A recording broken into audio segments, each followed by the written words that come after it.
Good evening, everyone. Thank you for joining me for the last session of the day. Very appreciative that you decided to stick around. My name is Benjamin Campbell, and I'm a manager on the data science team at Mimecast.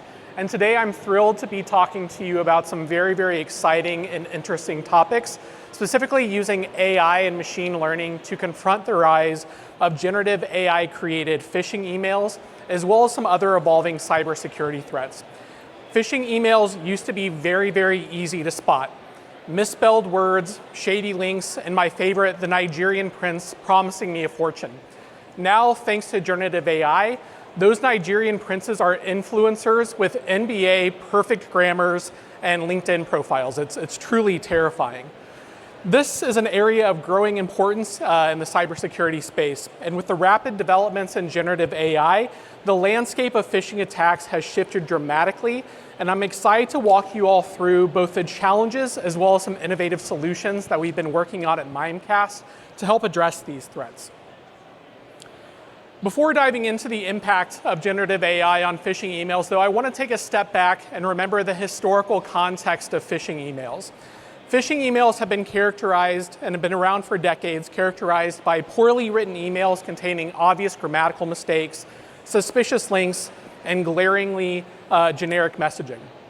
This is an example of one I received shortly after graduating from Southern Illinois University. I'm a Saluki, back in 2014, that should set off all sorts of alarm bells. The first thing is you'll notice that the sender wasn't appropriate. It's webmaster605@gmail.com, which is very clearly not the webmaster for Southern Illinois University. You'll notice the first sentence is, this is to notify the entire student of Southern Illinois University, not the entire student body. Pretty suspicious. You'll also notice that the means of harvesting credentials is wildly unsophisticated. It's just asking you to respond with your username and password, as opposed to going to some generic or fake Microsoft login page and taking your credentials in that way. And perhaps the thing that somehow feels the most wrong to me about this, and I can't quite figure out why, which is they put 4 exclamation marks as opposed to 5 or 3 or 1. I don't know, there's just something weird about an even number of exclamation marks here. Can't put my finger on it, but just feels very unsettling to me. Enter generative AI, and the game has completely changed. Generative AI models such as OpenAI's ChatGPT or Meta's Llama or Anthropic's Claude can now produce incredibly realistic and contextually accurate text, enabling attackers with these tools to generate phishing emails that have perfect grammar and spelling, customized tone and style that mimics individuals or even organizations, and contextually relevant information and content that is based upon publicly available news sources and data that make these emails highly targeted and even more difficult to detect. The result is that we have phishing emails that are far more sophisticated, convincing, and effective than ever before. And the worst part is, these emails can evade traditional filters and even deceive the most sophisticated users that were trained to detect these kind of emails. In a study conducted by our threat researchers over the last year, we found some sophisticated examples of these type of business email compromise style phishing attacks. These specific examples, you'll notice, are marked by some pretty obvious examples, such as discussions of gift cards or things along those lines.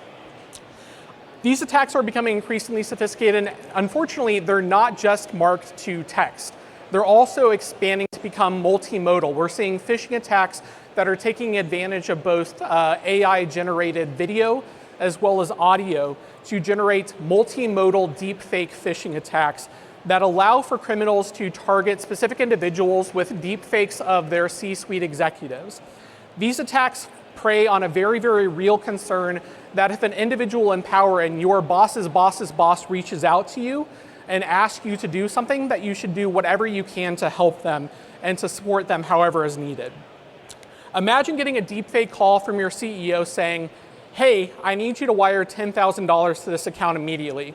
And you're just sitting there thinking, wow, the CEO finally knows my name. They reached out to me. But something feels weird here, right? Let me see if I can get them on a video call to make sure that everything's okay. So you do your due diligence, you get them on your video call, and there's Mimecast CEO Mark Van Zadelhoff saying, Ben, it's really, really nice to meet you. I need you to go do this. So now it turns out that's just a deep fake, and you're out $10,000 and as well as a compliment from your CEO.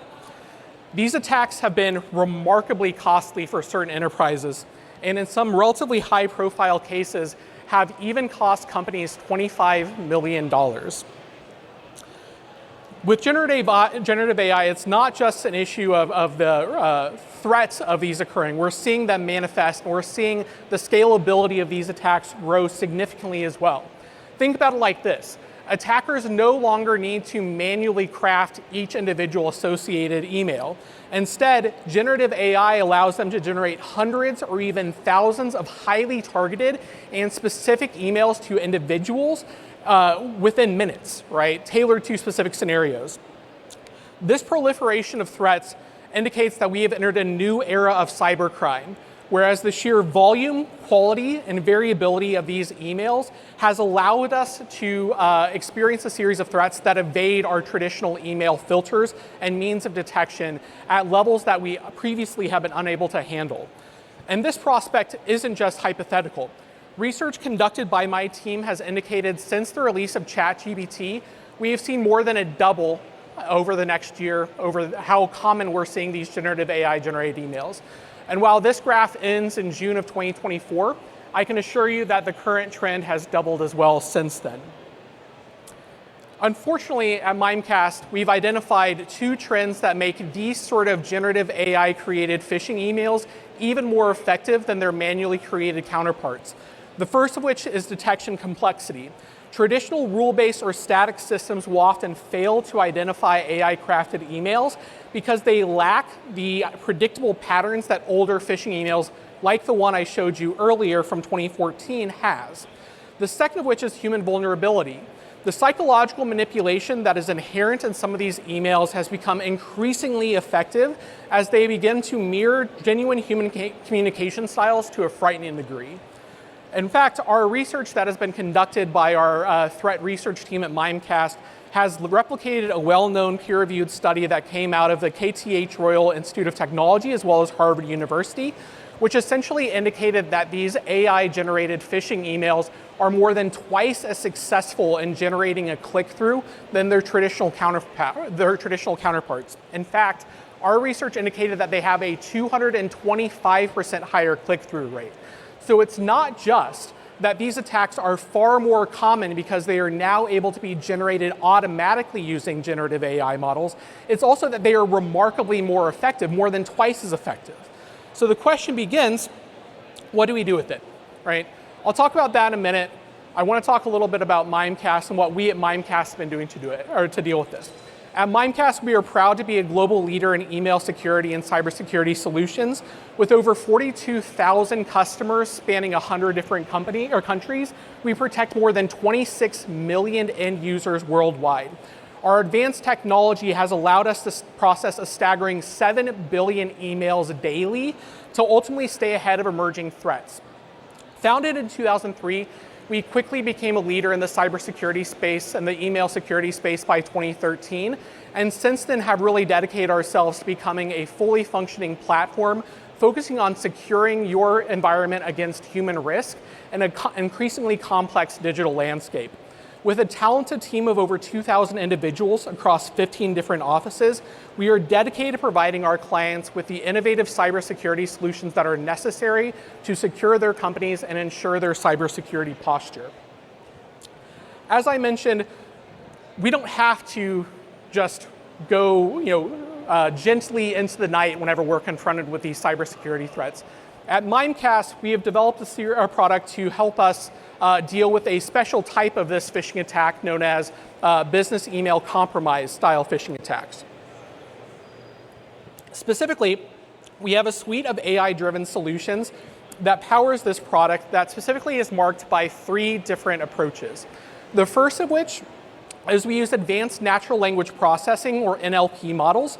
We use cutting-edge NLP models specifically a fine-tuned version of Google's Dilbert model that is trained on data that we have gone through the process of collecting and gathering that allows us to extract the entities associated with an email. And whenever I say entities, I mean the things that you would traditionally see within a phishing email. An attempt to try to move the communication to a non-preferred means of communication that is outside of corporate observations, such as going to a phone call on WhatsApp. It also allows for the detection of requests to change payroll information, urgency language, paying in gift cards, really all of the entities that you would traditionally see expressed in a phishing type email that we're able to detect and via natural language that allows us to really look at the entirety of an email's body. The second piece, and perhaps one of the most important that you would not think about, is we're able to do behavioral analytics. And this is a part where I want to take a little bit of time to talk about responsible AI. It is at this point in time that we could do all sorts of individual profiling or use individual factors to understand how somebody's background maybe makes them more likely to be a phishing threat or something along those lines. What we're able to do here is actually understand at an aggregate and anonymized level how individual patterns of communication within an organization can actually predict and dictate phishing behavior. Phishing typically does not occur from emails within an organization. Typically they occur from outside of your organization. So one of the things that we're interested in looking at from a behavioral analysis perspective and a historical communication pattern perspective is this the first email that you or anybody in your organization has received from this domain or from this user? And has anybody within your organization responded to this? This organizational network analysis, powered by our cyber graph, allows us to really understand the pattern of communication within an organization and how that can be indicative of certain types of threats that might indicate business email compromise style phishing attacks.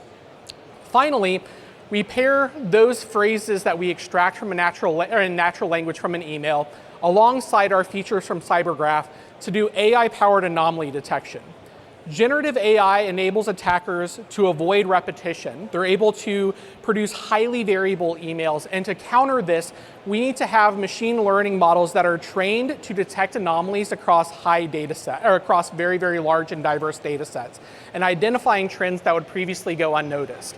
So to do this, we use a series of machine learning algorithms that are traditionally known as tree-based algorithms. You might have heard of something like random forest or XGBoost algorithms.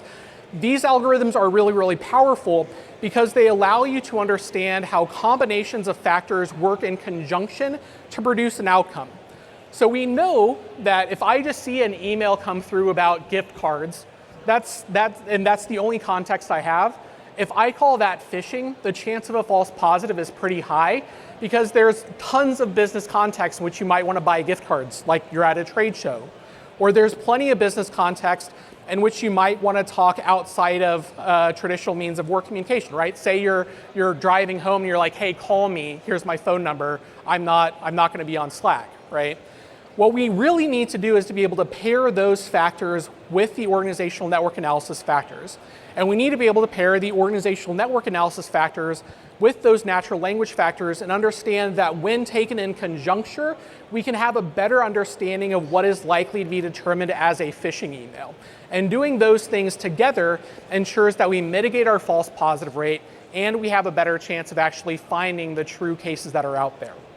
The powerful thing about this workflow that I want to call out is that we're actually able to prevent the delivery of cases in real time. If we find something as business email compromise, we're actually able to prevent that from ever going into somebody's inbox. We don't have to worry about trying to pull out of somebody's inbox after it's gotten delivered. That real-time threat detection is remarkably powerful when you're dealing with these sort of phishing campaigns. But the other thing that allows us to do is it allows us to audit the cases that we see go through our system. Specifically, we have a series of analysts that are able to understand the false positives and the false negatives that will inevitably occur in any sort of AI-based model. And we're able to stay on top of those in real time and get feedback from our threat analysts about where we need to refresh our models and when we need to refresh them to deal with emerging threats. The question you might have which is the question of the day, it seems, at this conference, is, well, what about generative AI, and where does that fit in? How are you using that? Well, I'm happy to say that there are two places that we use generative AI within this process. We would recommend that you use it when you're building out a similar approach. The first of which is that we use Cloud 3.7 hosted on Amazon Bedrock to produce labels on cases that we know to be a phishing email. So we will actually have a large language model do labeling and annotation of data for us. And then we will put that data into Amazon Ground Truth, and we'll have a human data scientist or a threat researcher go through and audit those labels to ensure that they're of the highest quality. The second part in which we'll bring LLMs into this process, or generative AI into this process, is that we can actually use it to produce synthetic data so that whenever we go to train our Dilbert detection model to find those entities such as conversations about urgency or moving communication off of email or something like that, the emails that we're showing the model actually have the linguistic fingerprints of the very, very same LLMs that would have been used to generate those examples. So we're actually able to use generative AI to our advantage to generate synthetic examples that allow us to better insulate our models from these external threats as well.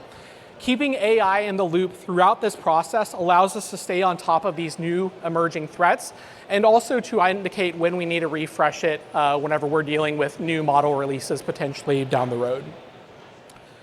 As a data science leader at a large company, I of course get questions from leadership all the time of why we can't just use LLMs or GPT-4 for everything.